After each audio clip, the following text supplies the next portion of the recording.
Hello, good evening. Hello, everyone. Good evening, good morning, good afternoon. Depending on where you are. Welcome to my channel, the Eagles channel. I'm back again after so long on holidays. Yeah, I'm back again. How you guys doing? How you guys doing? How everyone doing? How's the family?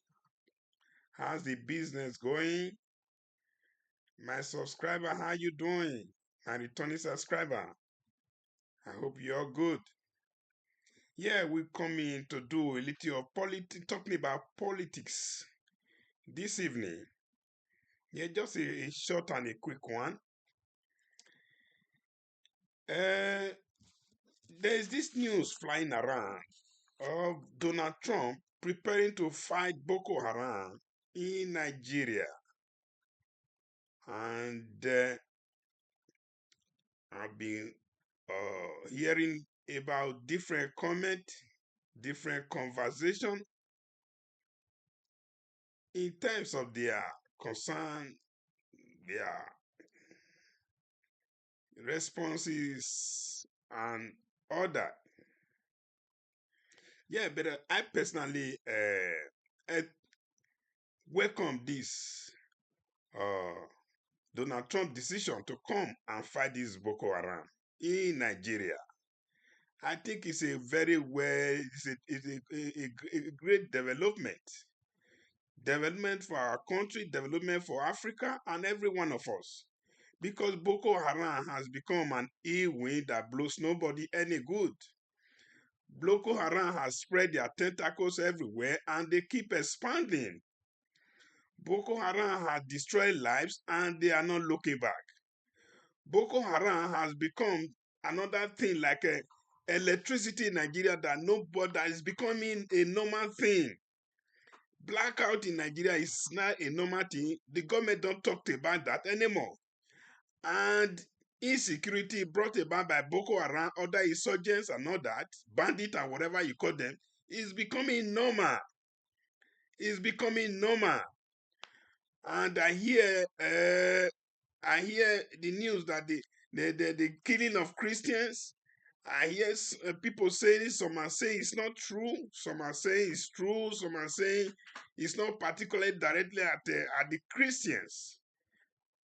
Well, I think this news is all true. It's all true. Because if you look at the beginning of Boko Haram were targeting Christians. They were going to churches and they go to churches, kill, going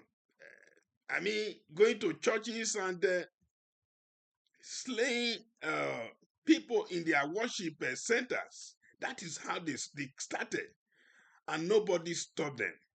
Nobody stopped them. And they become stronger and stronger.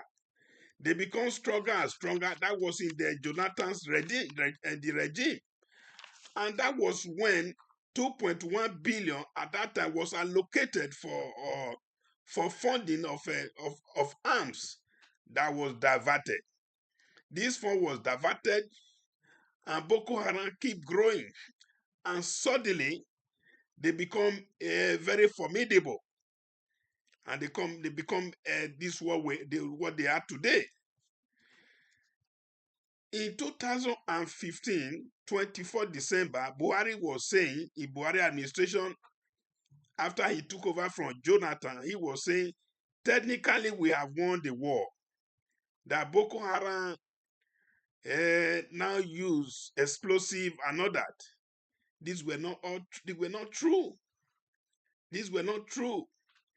Buhari came to power because he said he had the agenda of insecurity, corruption, and economy to tackle, which it was not true that he could not handle. He didn't handle on these three agenda. There was no one achieved, and I particularly subscribe to that fact that the Christians are their target. Christian has been their target. Like I said before, Go back and find out how Boko Haram started.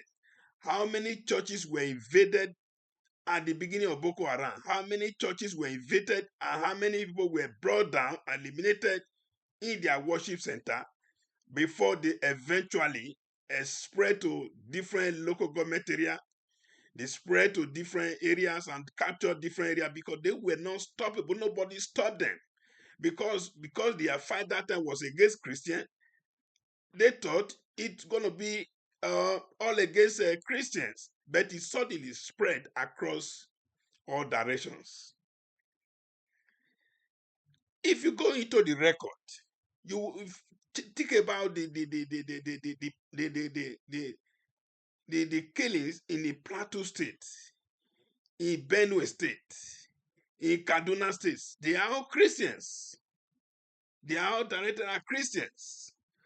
For example, in Plateau State, the record showed from 2001 to 2025, about 11,749 people were eliminated. There could be a handful of Muslims in them, but majority are Christians. Majority are Christian. Then if you go to Benue State, according to Amnesty International report, May 23 to May 25, that is in this Tinubu administration, at least 6,896 people were eliminated. Then, according to a report, if you go to Kaduna, January to July 2020, 360 people were killed by multiple attacks in Southern Kaduna. These are Christian areas. That was reported, that was reported in, I think, in BBC. But in Premium Times, November 2nd, 2005, there is this report that in 2021, over 1,192 people lost their lives in the state due to banditry and terrorism. I'm talking of Kaduna State.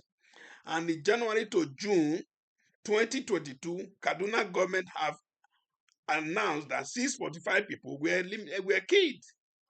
And these are all Christians. So why people will say that the battle was not against Christian, or Christian they are not being targeted. Christians have been targeted everywhere. Christians have been targeted everywhere. This is the more reason I'm welcoming this announcement by Donald Trump to come and fight the battle for Nigeria. Then somebody will say, what is the interest of America? Then I will ask, what is the interest of the Nigerian government? Do Nigerian government have the interest of the people in heart? If they don't have the interest of the people, if they cannot protect life and property, then somebody has to come from somewhere to do it. And that is why Donald Trump is sending his troops to come and do it for Nigeria. So personally, I so much welcome that announcement, and I hope Donald Trump will not go back on his words to come and help Nigeria.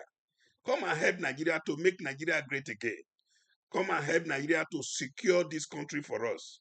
Because Nigeria insecurity is becoming unbecoming. If you recall, some years back, precisely 3 years back, the federal government, they announced that they have uncovered sponsors of Boko Haram. They said about 96 Boko Haram sponsors and 421 associates. That was announced on the TV news, 7th of February 2022.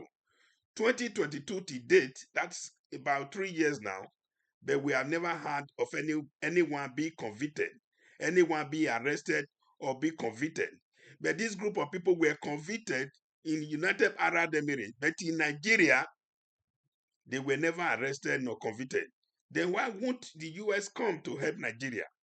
Why won't the US come to help the citizens of Nigeria? Because the government of Nigeria cannot help their citizens.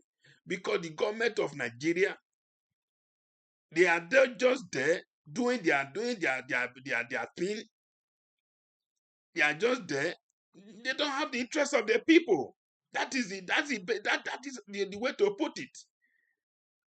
Look, Nigeria, there's no light, and no government talk about electricity anymore. Insecurity on a very, very high level, and yet we are saying America should not come, and yet we cannot handle it. How many government has come to power and gone now with Boko Haram? Jonathan was there. Jonathan was criticizing not handling this Boko Haram. Buhari criticized Jonathan.